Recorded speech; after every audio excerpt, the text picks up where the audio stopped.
Hare Rama Rama Rama Hare Hare. Hare Krishna Krishna Krishna Hare Hare. Hare Rama Rama Rama Hare Hare. Hare Krishna Krishna Krishna Hare Hare. Hare Rama Rama Rama Hare Hare. Hare Krishna Krishna Krishna Hare Hare. Chapter 31. Maitreya Uvacha Tata Utpanna Vijnana Ashwadhokshaja Bhashitam Smaranta Atmaje Bharyam Visrujya Pravrajan Gruhat. The great sage Maitreya continued, "After that, the Pracetas lived at home for thousands of years and developed perfect knowledge in spiritual consciousness. At last, they remembered the blessings of the Supreme Personality of Godhead and left home, putting their wife in charge of a perfect son.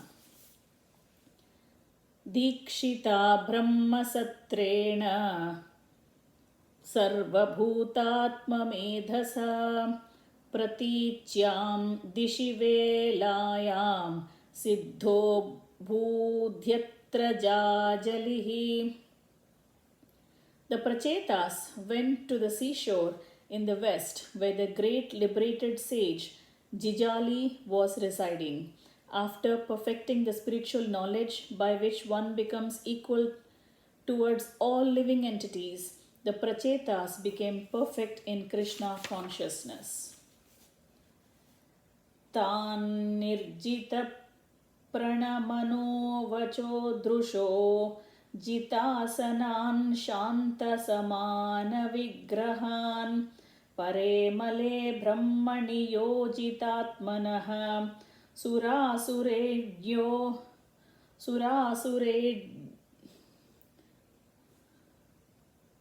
Surasuredhyo dadrushe sma Naradaha.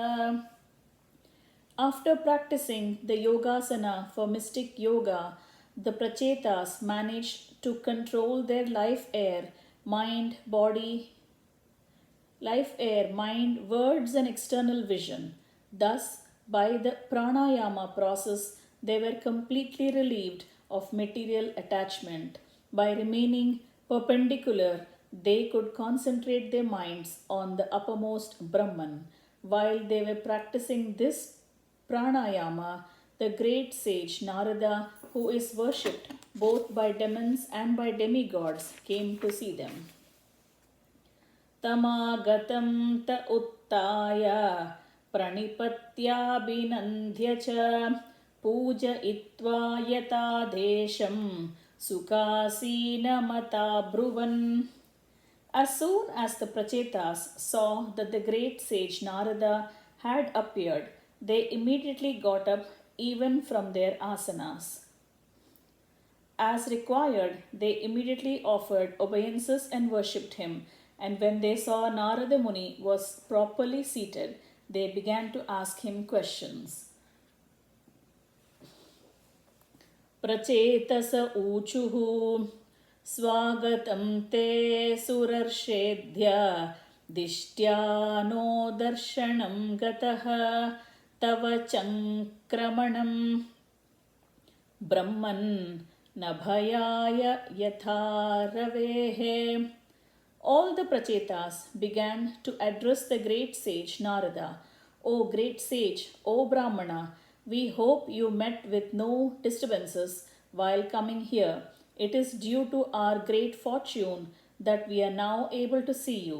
By the travelling of the sun, people are relieved from the fear of darkness of night, a fear brought about by thieves and rogues. Similarly, your travelling is like the sun's, for you drive away all kinds of fear." Yadadishtam Bhagavata शिवेनाद्योक्षजेन च तद्गृहेषु प्रसक्तानां प्रयशः क्षपितं प्रभो. O O Master, may we inform you that because of our being overly attached to family affairs, we almost forgot the instructions we received from Lord Shiva and Lord Vishnu. Tannah pradyottayadhyatma jnanam tattvartadarshanam yenanjasa tarishyamo dustaram bhavasagaram. Dear Master, kindly enlighten us in transcendental knowledge, which may act as a torchlight by which we may cross the dark nations of material existence. Maitreya Uvacha iti pracetasam prushto Bhagavan Narado Munihi Bhagavat Yuktamashloka Avishtatma Braveen Rupan. The great sage Maitreya continued, My dear Vidura, being thus petitioned by the Pracetas, the supreme devotee Narada, who is always absorbed in thoughts of Supreme Personality of Godhead, began to reply.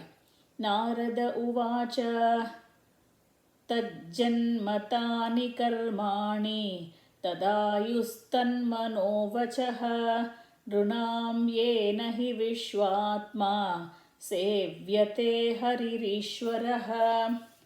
The great sage Narada said, when a living entity is born to engage in the devotional service of the Supreme Personality of Godhead, who is the Supreme Controller, his birth, all his fruitive activities, his lifespan, his mind and his words are all factually perfect. Kim janmabhistribhirveha shaukrasa vitrayanjikaihi karmabhirva trai proktaihi pumsopi vibudhayusha. A civilized human being has three kinds of births. The first birth is by a pure father and a mother, and this birth is called birth by semen. The next birth takes place when one is initiated by the spiritual master, and this birth is called Savitra. The third birth, called Yajnika, takes place when one is given the opportunity to worship Lord Vishnu. Despite the opportunities for attaining such births, even if one gets the lifespan of a demigod, if one does not actually engage in the service of the Lord, everything is useless. Similarly, one's activities may be mundane or spiritual, but they are useless if they are not meant for satisfying the Lord.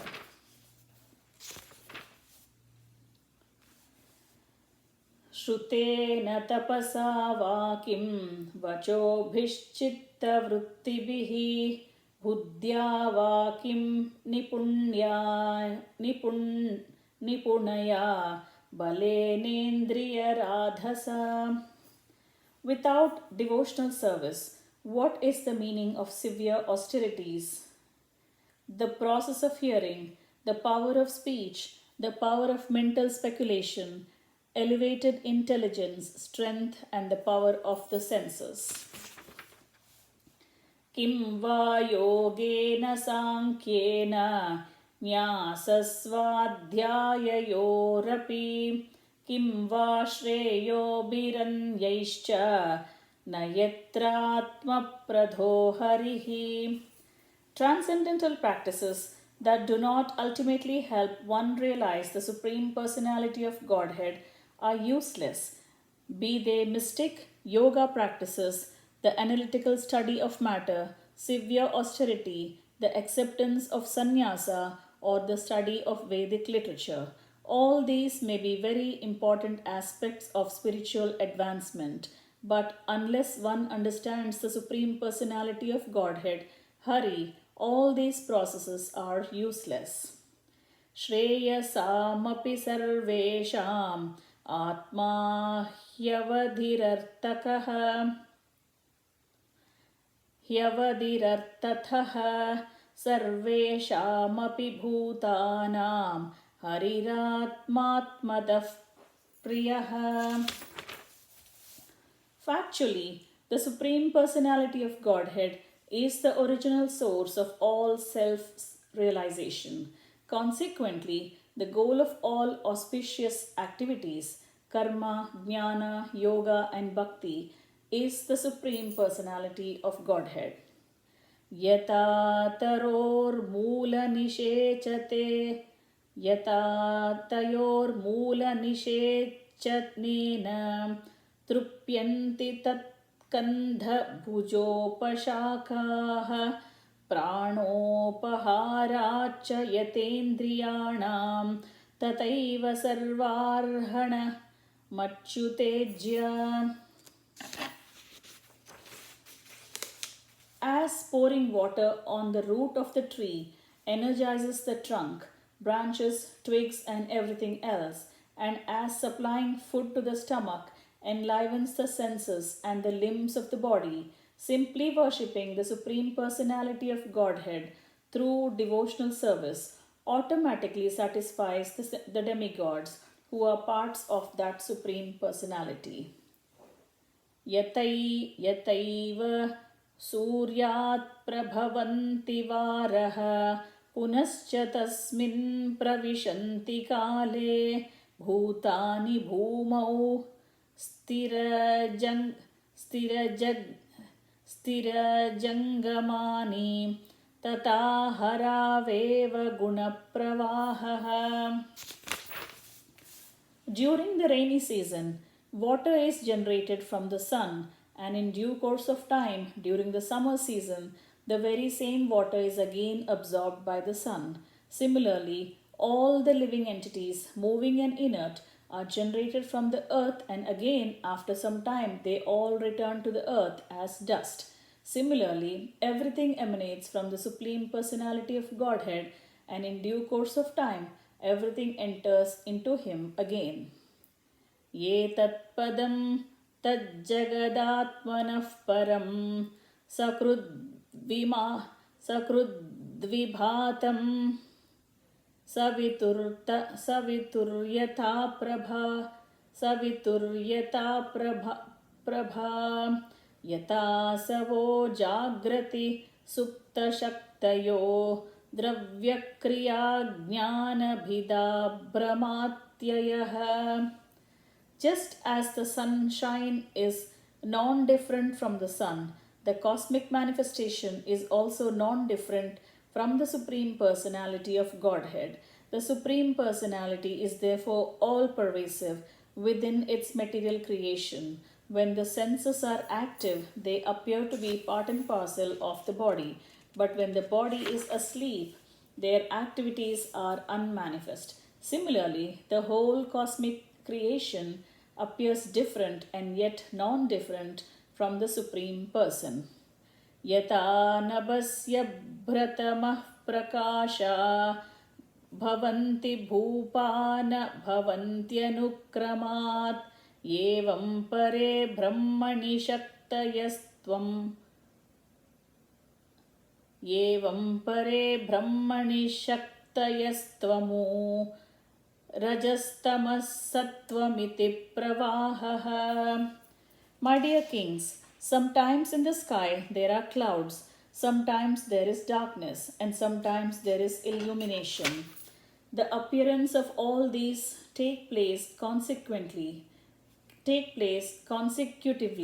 Similarly, in the Supreme Absolute, the modes of passion, darkness, and goodness appear as consecutive energies. Sometimes they appear and sometimes they disappear. Tenaikamatmanamasheshadehinam kalam pradhanam purusham paresham swatejasa dvasta gunapravaham atmaika bhavena bhajadvamadha. Because the Supreme Lord is the cause of all causes, He is the super soul of all individual living entities, and He exists as both the remote and immediate cause. Since he is aloof from the material emanations, he is free from their interactions and is the Lord of material nature. You should therefore engage in his devotional service, thinking yourself qualitatively one of him. दयाय सर्वभूतेषु सान्त्युष्ट्यायेन केन वा सर्वेन्द्रियोपशान्त्या च तुष्यत्याशु जनार्दनः. By showing mercy to all living entities, being satisfied somehow or the other, and controlling the senses for sense enjoyment, one can very quickly satisfy the Supreme Personality of Godhead, Janardana.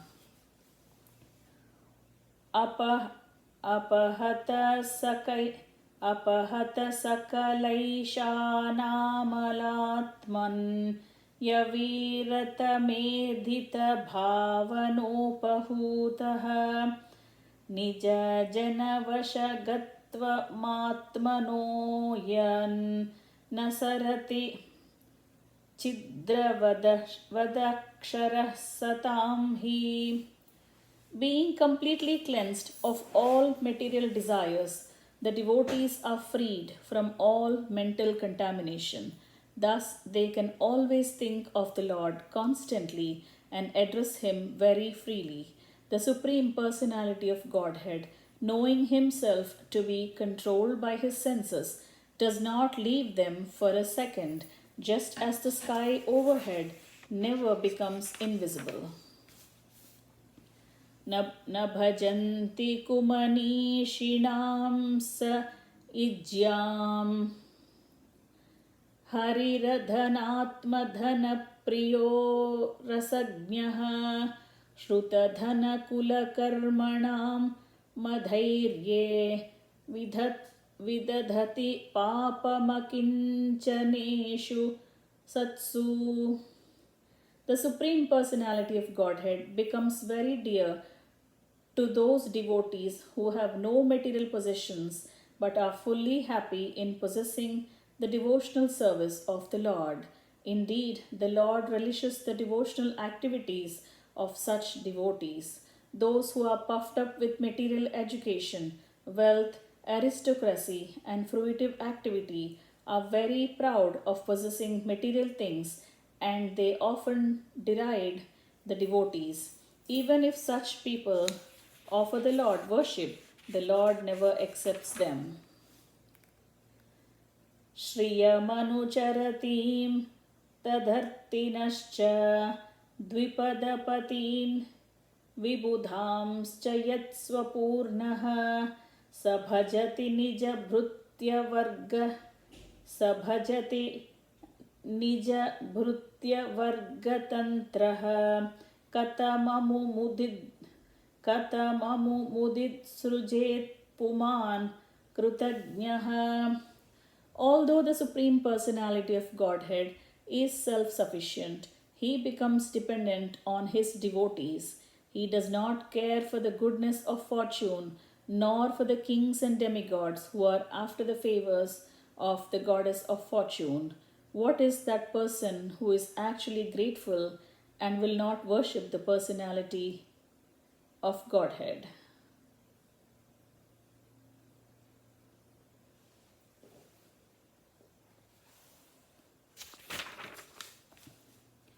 Maitreya उवाच इति प्रचेतसो राजन् नन्याश्च भगवत्कथाः श्रावयित्वा ब्रह्मलोकं ययौ स्वायम्भुवो मुनिः.